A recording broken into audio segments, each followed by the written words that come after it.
We are live, as I'm saying, Mr. Blitztech. Revenue GS. J1 Third of the Cyber Nerds. And welcome back to another Atlanta Season 3, Episode 2 and 3 spoiler review.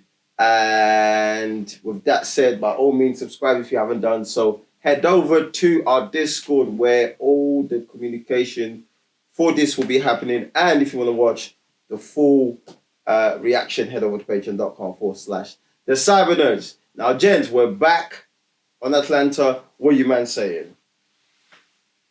It's actually like episode 2, episode 3. But I feel like they're kind of like the same-ish when it comes to like certain topics. I think it was definitely 2 good episodes to watch back to back. But I feel like this episode it's like almost feels like an anthology series where it's like each episode is going to be able to be watched independently, like, and represents like these man's experience in a place. I thought it was fire. I loved the Amsterdam episode, but I think the London episode was the thing, bro. Because obviously because we're from London, and you know what I'm saying, what they wrap up in 30 minutes is a lifetime of experience for us in terms of like interactions with people that are like weaponized by other people in this episode. So basically, Darius's interaction with an Asian woman gets magnified by a white dude who's trying to appropriate black culture to then like he weaponizes racism against her when realistically like they're not involved in the whole thing at all, like, and it ends up pretty much getting her cancelled for something that they wasn't involved in. And then I love that the Indian brother comes in, who is someone who, in terms of like the racial spectrum, I would say like their culture kind of has it together very much. So can, from an outside perspective, look in and be like, yeah, that's ultimate white guilt. Like, so guilty about things that's happened so far. It's almost like, I know you man know about like ancestral trauma. Mm-hmm. Yeah. So like, that's almost like, he called it ultimate guilt, but I would call it ancestral guilt. Mm-hmm. Do you know what I'm saying? Like, it's mad and just everyone's tapped in it. Yeah. That's the bottom line, innit? All Atlanta highlights is that everyone's tapped all of the time. You know what's so good about having episode 2 and 3 is like episode 2, like they get hit with SWAT speed, which is like, you know, the whole blackface in Amsterdam and stuff like that. And like just getting hit with that and like, yo, like this is mad. But then once they transition to London and they're like, yo man, I thought there wasn't racism here. Like the racism you get in the US is like bang in your face. Mm-hmm. Do you know what I'm saying?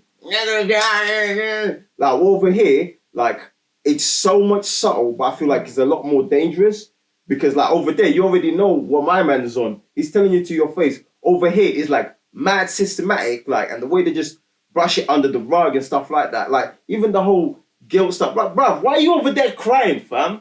Like, do you know what I mean? Like, on someone's behalf. Like, what? Like, I feel like over here, it's just the level's just so much intense, bro. It gets deeper because this even goes to like the Will Smith, Chris Rock thing, yeah? Yeah. Bro, Will Smith slaps Chris Rock.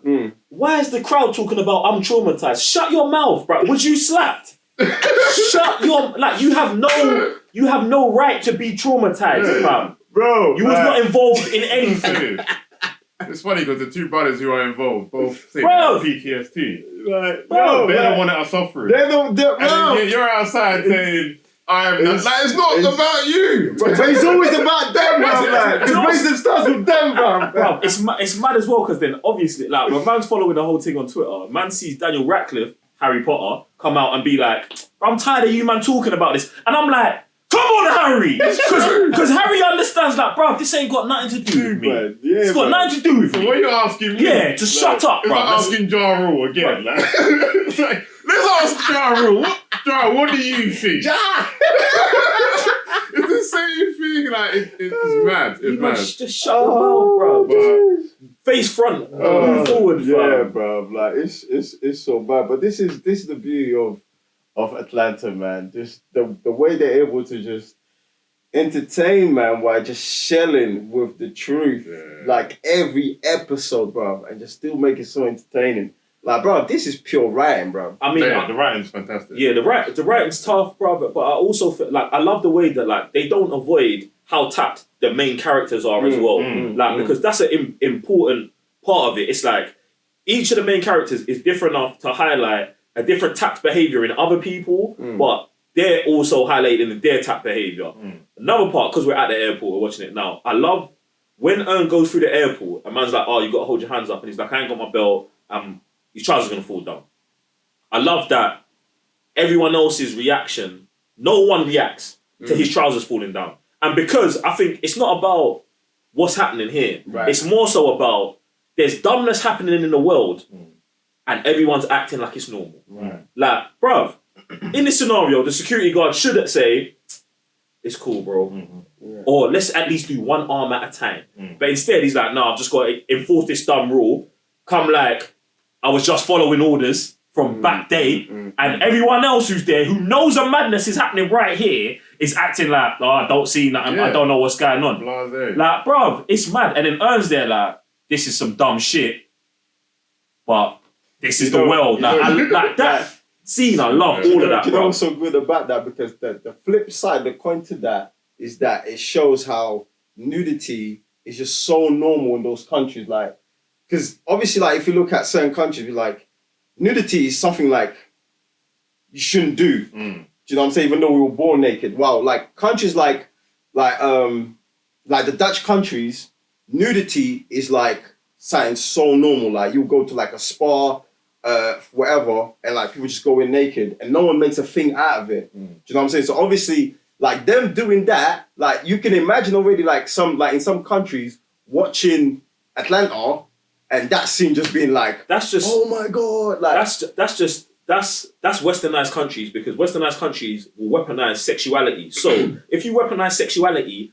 they don't want people to be free naked because they use that as a weapon or as a way to monetize and this and that. So if people are just, bro, this is it. This is what man's talking about in the second episode. Anywhere where they sell coke, there's racism. The same way when you're talking about, bro, if people are comfortable with other people being naked, you can't have Instagram models are finished. you're done. They're finished because it's just a normal thing. So, like, the show highlights everything, even whether it's trying to or not trying to. Do you get what I'm saying? Because I'm going to have to believe that some of these concepts are just in there because it's in there. And some of them are like, this is the point. Do you get what I'm saying? But it highlights everything. And that's what I love about, like, also showing how tapped the characters are. You get me? So, I love it, man. The thing about number 2, like episode 2, is like, and they try to also highlight how polite, like, that side of the world is. Because obviously they'll do like Amsterdam. Yeah, Amsterdam, yeah. So obviously they were doing like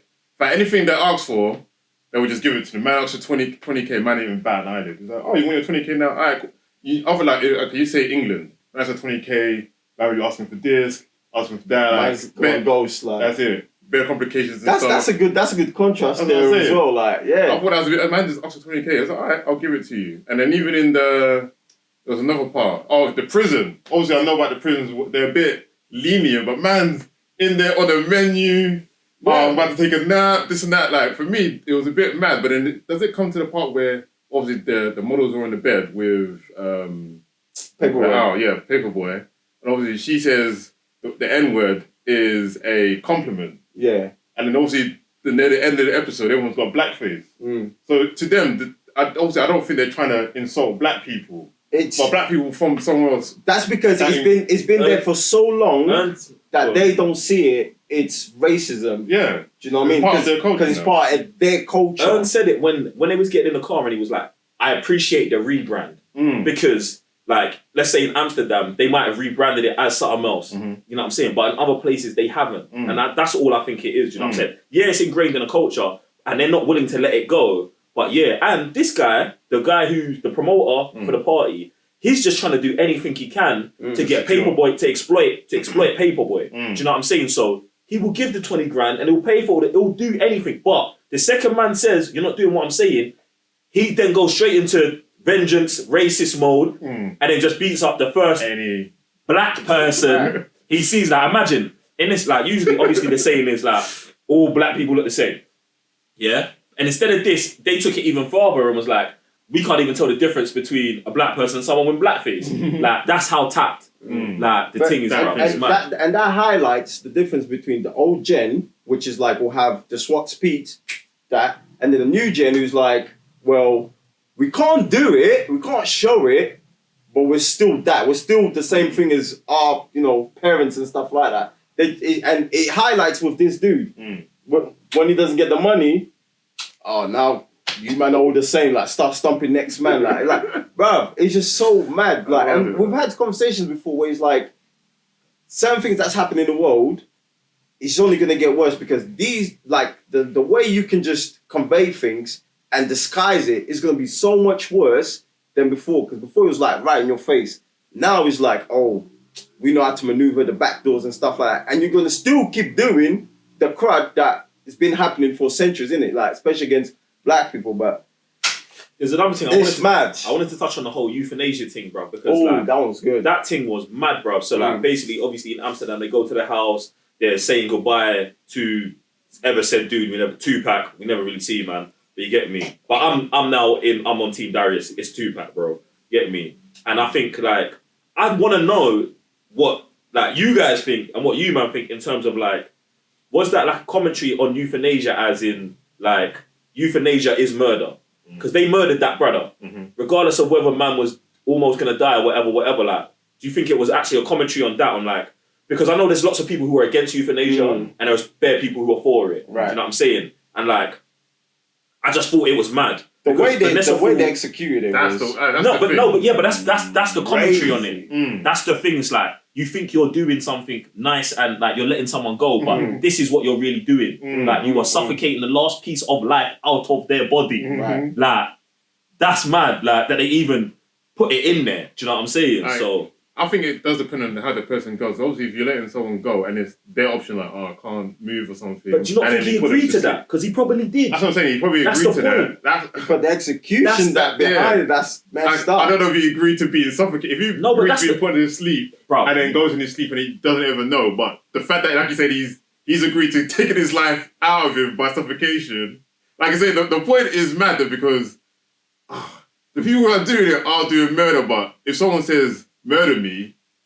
And this is, it takes me to the Prestige, where a man's like, someone told him that drowning was the easiest way to go. But then when he dies, he's been dying bare times and finds out that, no, it's the hardest way to go. So it's like, you're saying yes to euthanasia. Look, I'm dying, I want to end my life.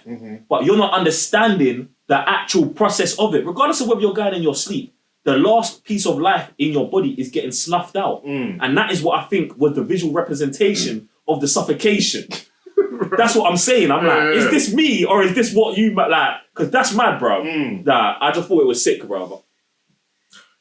Yeah, these 2 episodes are fire, and this is even making me think like we can't do back-to-back episodes because man needs full review time per episode, bro. Because this is mad, bro. This is mad. I love this show, bro. Man's been jumping from one episode to the other on the topic. This season already, do you know what? Yeah, when it was like we were seeing the trailer for season 3 and was like, they're gonna be going around Europe. Knew it was gonna be a madness, but three episodes in, this thing is already my favorite season, fam. Already, easily, fam. Man. Everything is better here. Like, what's going on? Just getting away from like Atlanta and their ends and what they're used to, bro. This exploration of like everything, but elsewhere, it's mad, bro. Like, you, man, fire. It's so good for the characters as well because now you get to develop the characters even further. Because like outside, because even Al, when he's like, yo, if we was in the A, I'd be doing, but I'm here, so now I have to conduct differently. But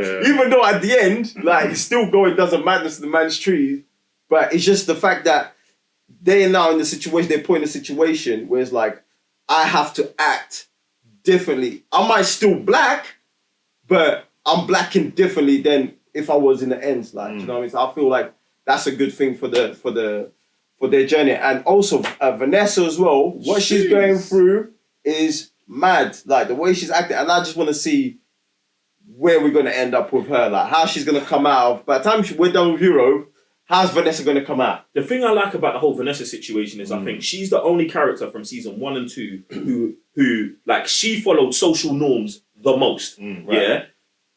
Paperboy's Paperboy. I'm a rapper. He knows who he is. Earn is, I would say, like, it took time to find himself. But he's that guy trying to find himself. Yeah. Even until episode 2, when they're in London here, I feel like that's the most earned himself he's ever been. Bruv, even in the first episode, they make him sick, bruv. He's dishevelled, the way he wakes up, like, he's all over the gap. That's old Earn. That's the old Earn we know. In London, that's 30 manager Earn. That's him at peak. And I love that they see that. And even Darius in Amsterdam was peak Darius. Because these switched him. Yes, because these are places that these men can flourish the most. That's why he was like, yo, Amsterdam's my Jesus, bruv. We haven't got that for Vanessa yet. Vanessa has just opened the door to who am I? What should I be doing in this world? Bro, I'm like, this thing here, mad. Yeah, it's gonna go into madness. But yeah, and shout out to I forgot the name of the actor from London. Yeah, big up. The whole situation was mad though. Like, his own thing. Oh, him and Earn be like, obviously Earn's like, oh, people like that shouldn't move mad because that's going to mess up the economy for people who don't want to move mad. Right.